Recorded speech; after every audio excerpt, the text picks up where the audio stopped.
Good morning, Chief Ulasi, and thank you for joining us on the morning show.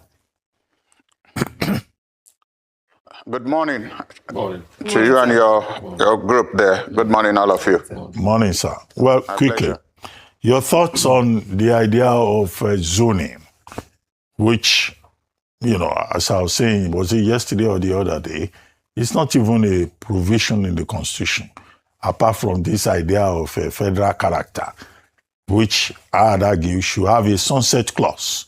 The emphasis should be on competence.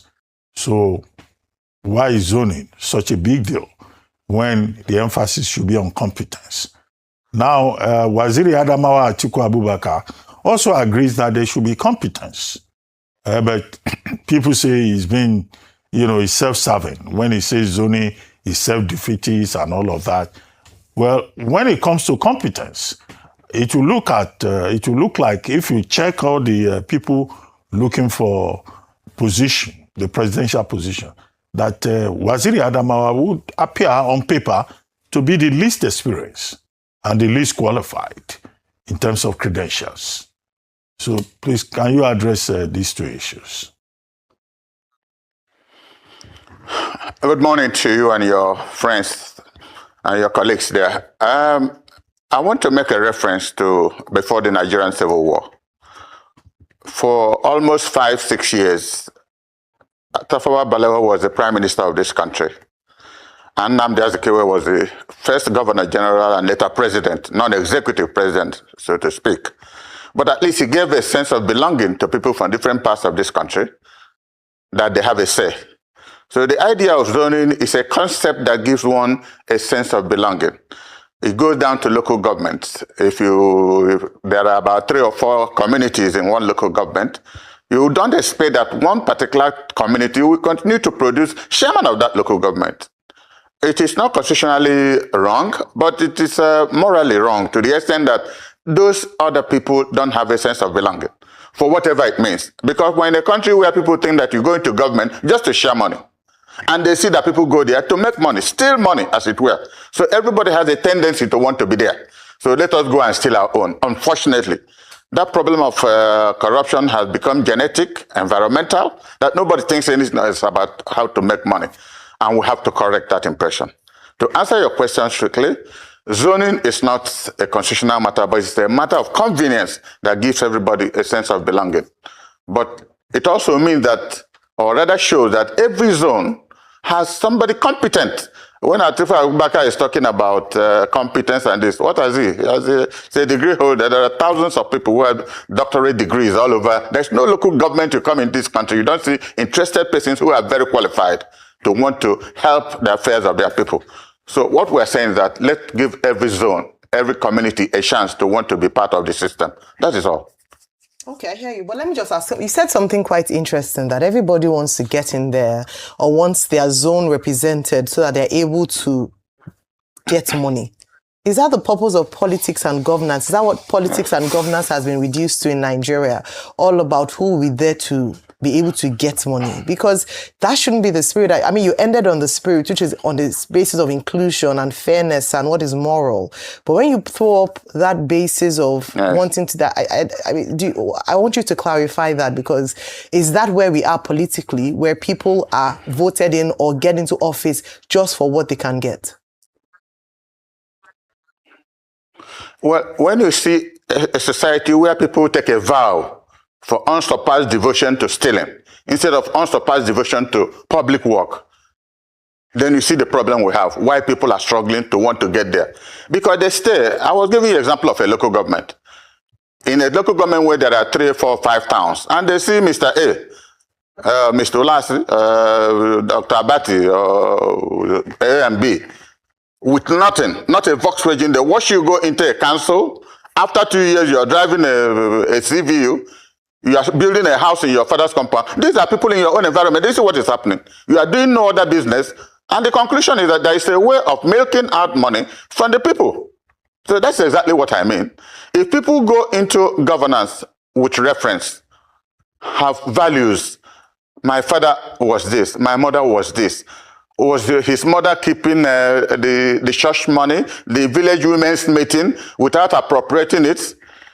There are references that we don't have in this country to be able to look at. The political parties are only platforms. It is the individual who personalizes the political party, who goes in there to deliver the goods the political party appears to be pronouncing. So if we have a wrong individual with a wrong conception, then we are finished.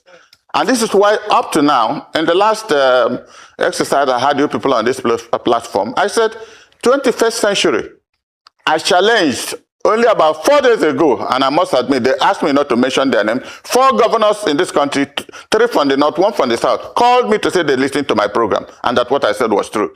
I said, let one governor take us to his state, to his local government. Let us see where ordinary water is running. I mean, what could be more? It's not rocket science, water. So what I'm saying is that if you have wrong nomenclature, because we're a country that said shift this, that this, that's all that is interesting. You know, if we have people who have no other reference than nomenclature, no values, no love of nation, no love of even their own immediate people, then we have fundamental problem. That is why they are shameless in a society where water is not running. They are free to come to their villages with 2, 3 SUVs and stay in the village. After 3 days, they go away again. Nobody will see them. When the next election comes, they come stealing money. Chief Ulasi, please. Yes, the spirit of zoning, like you mentioned, in the interest of inclusion, sense of belonging, also fairness. But has it worked? Because if you look at development in the north, you know, with this whole agitation, north and south, one would have assumed that when we had presidents or leaders from that region, would have seen a lot more development in that region. Has that been the case? Because what zoning essentially has done is just to enrich the interest of the person involved or a few of their cronies, but not for the benefit of the people. Because if that were fair and we've had it rotationed across south and north, we should have seen a lot more development. So if southerner goes there, we'll see that he's working at least to a very large extent for his people. The northerner comes there, they will see more education, deepening progress in their region. But this hasn't been the case in Nigeria. So has it worked, or is it just to serve the interests of certain people? Well, we have just developed a new argument. I'm not discussing whether zoning helps to develop. I just mentioned a sense of belonging. People believe that nothing is functioning. People are not working. People just go there to steal money. And I use the word steal, unfortunately, because it's evident in our country that people are not working. There are very few examples you can give of a project that is started and completed. In this country, more than 80% of the projects are abandoned. That is the only country you hear of the word abandoned property. What does abandoned property mean? When the project money is misappropriated and it is not completed, the next budget, they make a new arrangement to put more money. So that you go around this country, you see roads that we started working more than 4 or 5 years ago, they are still uncompleted. So what I'm saying is that zoning gives people, if it means going to steal, let them go and steal. That is their feeling. Unfortunately, very unfortunately, you would have expected that every zone will have very competent people to represent the interests of their people. But you now see that most of the people doing this stealing are PhD holders. Very brilliant people that the society have spent money either with scholarship to train. They come back and they give them an opportunity. The first thing they do is drive big cars, build beautiful houses. So nobody has any reference hope about the educated and the uneducated. So that is why the common people, when you go on campaign, they tell you, this is our turn. You remember when the president said it is his turn, as if it's his father's compound. And all of us who were looking, he grabbed the nomination and he's president of Nigeria today. How can, in any normal society, somebody open his mouth to say that something is his turn? A democratic process is your turn. It's your turn only if you win. We don't have a zoning process, a constitutionally laid down zoning process in this country. But it would have been nice if it is. So that we will say that for the first 100 years, Zone A, East Central go, South-South go, Southwest go, Northeast, Northwest, and North Central. So that everybody will have a sense that there is no money. If you go there and spend 4 or 5 years and you don't help your people, they will hold you accountable. Because we don't now have a basis of holding anybody accountable, because it's not in our literature to hold anybody accountable. Everybody goes there to share money. Unfortunately, we don't have water to drink. If they have ability to control the air we breathe, only God knows where we would have been. So that is the explanation I'm trying to give. We have competent people who have conscience. The whole society is not collapsed completely. There are people in this country that have conscience, but they have not been given the opportunity. And nobody gives you opportunity in politics unless you fight for it. It's only when you're able to fight for it and come up and show what you can do that people say, oh, so this is possible. Somebody else was there for 4 years, didn't do anything. Now somebody else. Look at, I normally give an example. I listen on your program and some other program where people say somebody was Minister of FCT for 8 years and hardly built a road.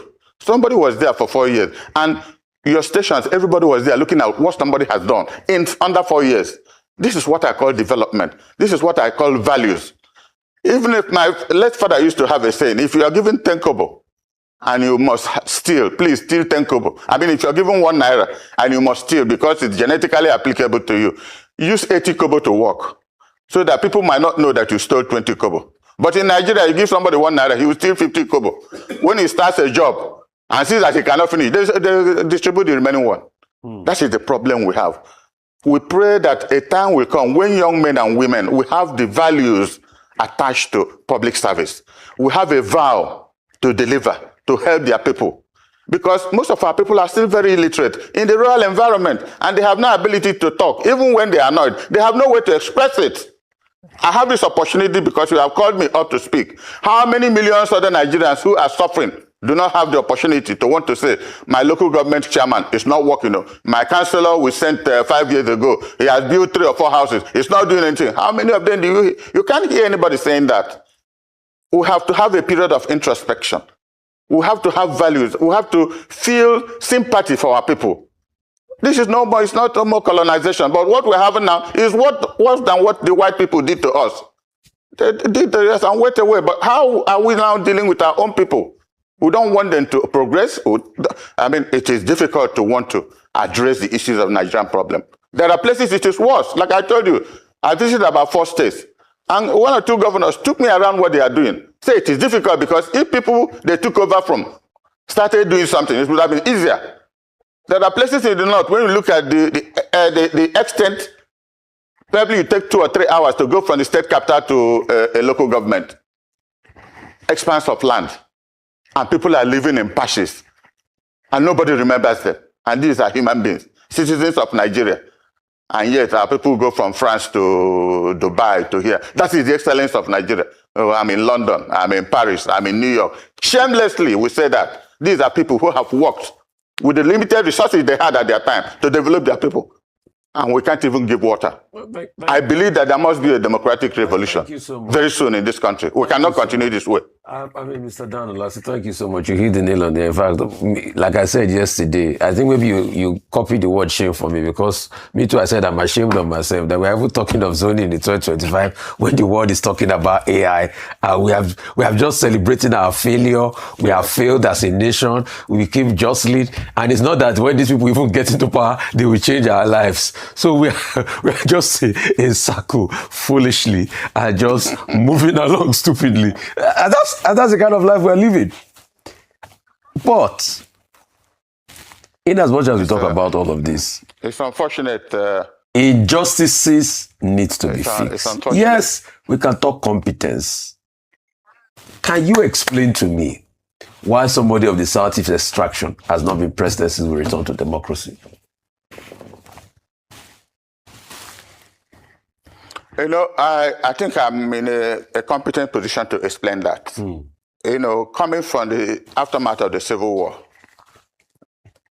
the rest of the country never trusted let me use the word, the Igbos, because more than 99% the Igbos occupy the Southeast. They believe we are revolutionary, we might have a tendency again to want to, you know, exit from Nigeria. But it's not true. People forget what led to that civil war. What was the problem? The same problem that led to that civil war. Look at what is happening in Zamfara. There's a near civil war going on in Zamfara. Most of the governors in Zamfara, KB and Borno, they live in Kaduna. Some of them in Lagos, at Apapa. That's where they are ruling their people from. Once money is sent, they go there, pay salaries and disappear. We have not sat down to fundamentally have a dialogue about the problem of this country. Why is there Boko Haram? Why is there iPod? Why is there this? There are many parts of this country that have one problem. Recently, the Plateau State has been overtaken. So we need to have dialogue, honest dialogue. This is what I expect leadership to do. For as long as we believe that we want to have this country as Nigeria, we have to develop love. We're saying, if I don't love you, there's no way I will appreciate what you're doing. We don't have love in this country. We are envious if Hussein makes a first class say who is he, because he's not from my place. We have a fundamental revision to do of our characterization, of our disposition in this country, to know that we are people from one family. Somehow God has put us all together. It is for us to reimagine how we make it work. Or else, if we can't make it work, then let us sit down and discuss the alternatives. We cannot continue to say that in 21st century, ordinary water we cannot give to our citizens. I continue to mention the ordinary water. Because the idea of building roads, and you go around and see the roads abandoned, and you see the people abandoning it. A commissioner is coming, or a governor is coming to where a road is abandoned. He has a 40-vehicle entourage. 40-vehicle entourage. And he will look at it and say, where is the contractor? I said, they haven't paid us. So where is the commissioner for what? That is the end of the news. Because he knows what has been going on. So there has to be a process of re-engineering the concept of values in this country. That is all I'm saying. Okay, Chief. I asked you two questions earlier on. You addressed one. You ignored the other one. Let me go back to something related. I'm sorry. I didn't. Can you put me back to that? Okay. What I want to ask you is this. Now, one of the things that Waziri Adamawa Atiku Abubakar said is that the North has only done 10 years since 1999, and that the South has done 18 years. Well, that's not really correct. But what do you think of that in terms of the larger picture? If you go back to 1960 till now, in terms of North-South politics that we try to play. The second one was that he also said it doesn't make sense for somebody to challenge an incumbent that is from the same region as the challenger. But he challenged President Yaradua in 2007, and it's from the same region as President Yaradua. In 2019, he again challenged President Buhari, who is also from the same region as he himself. And now in 2027, he says no Southerner should challenge a Southerner. If you could respond to those two issues. Well, I think I must have been misunderstood. Okay. We don't have a democratic centralism like they have in Russia. We have political parties in this country. And by implication, every political party is supposed to have its candidate, if they so desire, in all the elections. Therefore, if Tinubu is in APC, and that, like I just hear they have decided to give him a second chance, PDP is free, and about 2 or 3 candidates have already bought their forms. SDP will be free, if they so desire, to run for the presidency and other elections following it thereafter. So what I was saying is that if in a local government, you see that your brother, that is the nearest government to everybody, is performing. Because if he's performing, and you call a meeting of your village, they will say, no, he's doing well. He has built this road, he has put water here, he has dug borehole there. So if the president is doing well, I want to see Mr. President, and I like him personally, let him make a broadcast, one broadcast, outlining every promise he made before 2023, and which one he has started and completed. If not, why did he not? This is all I'm saying. You have reason, maybe it's not what you say outside government that you see inside government, but we have a right to want to know the promises you made to us. Why have you not fulfilled them? Because Nigerians are now are used genetically to non-performance. They are not interested. Most people now look for ways of making money outside government. Government does not provide water, do not provide food, they don't provide anything. When they can't even pay salaries of teachers, that becomes a problem. So our problems are multifarious, and we cannot abandon it to fate.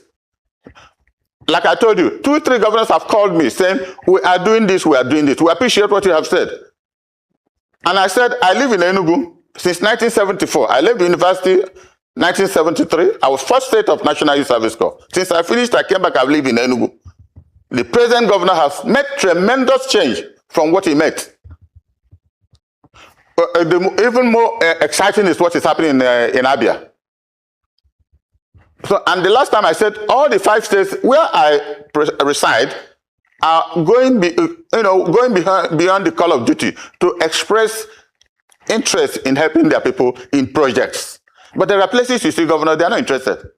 Tell me what a governor will be doing going from point A to B in his state capital, and there are 40 vehicle entourage. Already petrol is 1,350. They would have spent about 300,000 or 400,000 naira in fueling all those vehicles just to go for a function. Everybody will follow a governor. These are senses of values and discipline. And if you don't have those senses, you cannot have value to really sympathize with the common people in the villages. That is where our problem is so genetically fundamental that we have to see a way of reversing it. We don't take pride that we can't give water to the ordinary person.